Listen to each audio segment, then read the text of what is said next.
याद करें तो उसके आधारभूत जो सेवा है, आज पानी है, बिजली है, आपका आवास है, इससे तो आप तो महरूम नहीं कर सकते। हमको बोला भी जब गया आवास अपन को बोला भी गया कि आप जाके मोबिलाइज करो और हमने किया भी सही, लेकिन एक पट्टा नहीं दे सके अपन, और क्यों, इसके जिम्मेदार कौन है?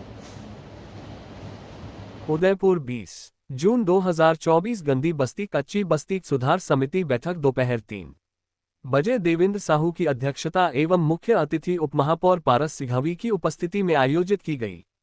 शहर में स्थित 7 नोटिफाइड कच्ची बस्ती 1 कृष्णा कॉलोनी कच्ची बस्ती 2 बंजारा बस्ती 3 माछला मंगरा कच्ची बस्ती 4 नीमचखेड़ा कच्ची बस्ती 5 भीलुराना कच्ची बस्ती 6 सज्जन नगर हरिजन बस्ती 7 सज्जन नगर कच्ची बस्ती में 1.00 करोड़ के निर्माण से संबंधित विकास कार्य एवं 20.00 लाख विद्युत से संबंधित कार्य करवाए जाने की अनुशंसा की गई।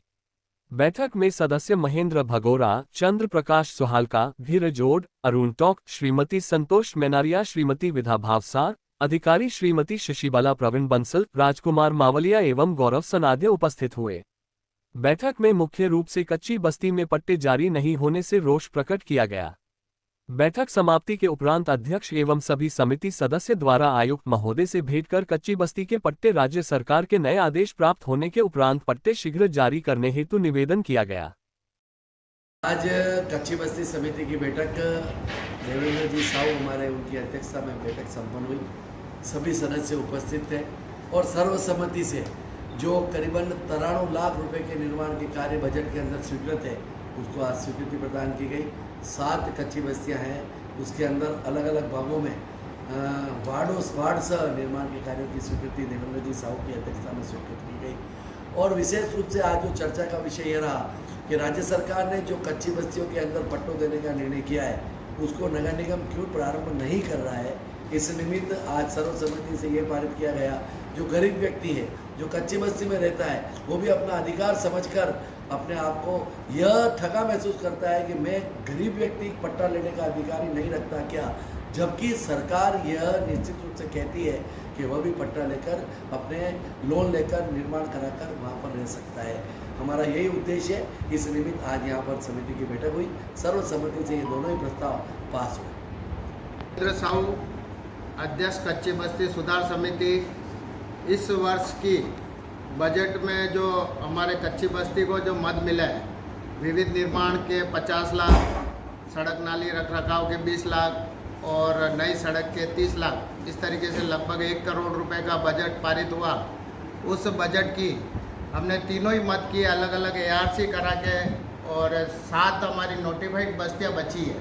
उसमें हम इक्वल सभी के बिना भेदभाव किए हुए सभी विकास कार्य कराएंगे और 20 लाख रुपए जो हमारे को बिजली का मद मिला है, इन बस्तियों में बिजली के लाइट, बिजली पोल वगैरह ये लगवाएंगे।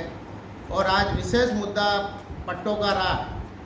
पूर्व में भी प्रशासन शहरों के संघ में पट्टे दिए गए। 69 में तो मात्र 500 रुपये में 50-50 हज़ार स्क्वायर फीट के पट्टे दे दिए गए, जबकि कच्ची बस्ती में रिवेन्यू देते हुए भी उनके मार्गदर्शन पे मार्गदर्शन मांगते हुए अधिकारियों ने बहुत शिथिलता बरती।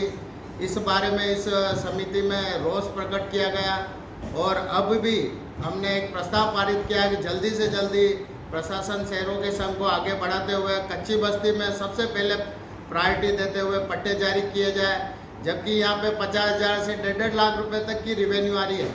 रिवेन्यू आते हुए भी गरीब लोगों को पट्टे नहीं दिए गए। इस बात की हमने संज्ञान लिया और पट्टे दिलाने का प्रस्ताव आगे भेजा है और शीघ्र ही हम गरीबों के लिए पट्टे जारी करवाएंगे। कई कच्ची बस्तियों में जो लाइट के पोल होते हैं वो झुके हुए हैं, तो कहीं लाइटें नदारद है, तो कहीं दिन में लाइट जल रही है, तो उस पर कोई मॉनिटरिंग की कोई विशेष व्यवस्था? वैसे हमारी मॉनिटरिंग पूरे नगर निगम की है कि बिजली समिति बनी हुई है जिसके अधिकारी रितेश जी पाटीदार है। ऐसा कोई संज्ञान में आया तो हम उनको शिकायत करके दुरुस्त करवाएंगे। मैं अरुण टाक कच्ची बस्ती समिति का सदस्य भी हूँ। लगभग 4 सालों में हमारे 4 करोड़ के यहाँ से कार्य बजट में हुए हैं, लेकिन उन कार्यों से मैं संतुष्ट नहीं हूँ। किसी प्रकार से अधिकारियों ने, चाहे वह समिति अध्यक्ष को लेकर या सदस्यों को लेकर, कभी भी मौका निरीक्षण नहीं किया। इससे ये साबित होता है कि कहीं न कहीं गुणवत्ता की उन चीज़ों में कमी रही है। चाहे वो डेबर कॉलोनी की सीसी रोड हो, कहीं भी जो 2 इंच वो 4 इंच थी वहाँ 2 इंच चढ़ा दी। ऐसे कई जगह जहाँ कच्ची बस्तियों में पट्टे होने चाहिए, नगर निगम के आयुक्त, उपायुक्त, डीटीपी, एटीपी ने उनमें नेग्लिजेंसी देखी।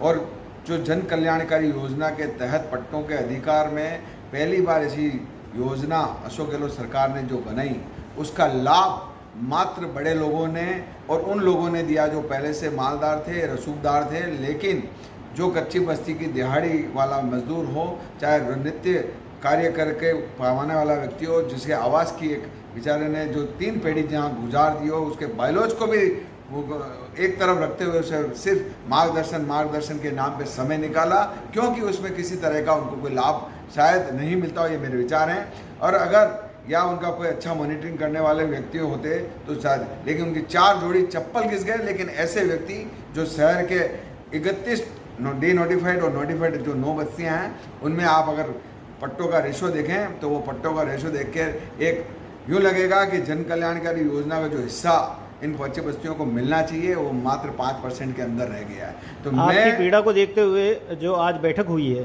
जी, तो उसमें आपने अपनी पीड़ा रखी होगी, तो किस तरह का रुख रहा आज बैठक में? देखिए, सरकार भाजपा की है और मैं समझ सकता हूं कि मेरे साथ जो सदस्य हैं वो भाजपा के बोर्ड की सदस्य भी हैं और अध्यक्ष जी भी भाजपा बोर्ड के ही हैं, तो वह खुलकर ये नहीं कह सकते कि हम निंदा प्रस्ताव ले सकते हैं। लेकिन मैंने अपनी पीड़ा बताई और मैंने मिनट्स में साबित किया और लिखा कि ऐसे लोगों को जो बेचारे यहाँ पर अपनी दिहाड़ी 400 रुपये 800 रुपये छोड़ के यहाँ आते थे, उनको कई बार धक्के लगाए, उनके कागज भी नहीं लिए गए, सिर्फ उनसे मार्गदर्शन मांगा गया। यहाँ तक कि मैं खुद जिम्मेदार हूँ, मैंने देखा है कि हमसे एनओसी मंगाई और उपायुक्त ने 3 बार एनओसीओं को यूआईटी से जारी करवाया और मुझे स्वयं को जाकर एनओसी लानी पड़ी, ऐसे एक नहीं कई आरजी नंबर की। लेकिन जब मेरे जैसे व्यक्तियों को उन्होंने दौड़ा दिया तो क्या गरीब और क्या मध्यम वर्गीय और क्या कच्ची बस्ती का व्यक्ति। तो ऐसे में मैं सोचता हूँ कि कहीं न कहीं लाल फीताशाही यहाँ पर भारी है, या अंडर द टेबल कार्य हो रहे हैं या क्या हो रहे हैं ये पता नहीं, लेकिन ऐसे पट्टे दिए गए हैं जो 5-5, 25-25 करोड़ रुपए के हैं, उनमें नेग्लिजेंसी दिखी। और लेकिन जो व्यक्ति बेचारा गरीब कच्ची बस्ती में रह रहा है, जिसका 2 लाख 3 लाख 4 लाख का आवास है, वहाँ पर प्रधानमंत्री योजना हो, किसी भी योजना में उसके पट्टा भी नहीं मिलेगा, तो उसको बेचारे को वो चीज़ें कहाँ मिलेगी। शहरी क्षेत्र में भी फर्जी पट्टों का कुछ मुद्दे उठे थे, देखिए फर्जी पट्टे यहाँ अनेकों अनेक हुआ है, नामांतरण अनेकों अनेक हुए हैं जो रद्द किए गए हैं। अगर वह व्यक्ति आम शहर का नागरिक होता तो उसको जेल की सलाखों के पीछे जाना होता, लेकिन अधिकारी बाबू एलडीसी जो भी अगर एटीपी डीटीपी करते हैं तो उनको सिर्फ ये कह के कि ये गलती से हो गया, इसको रद्द किया जाए। मैं तो ये कहता हूँ ऐसे मामले एसीबी में जाकर स्पेशल जांच होकर इनको भी बारातानी में डालना चाहिए।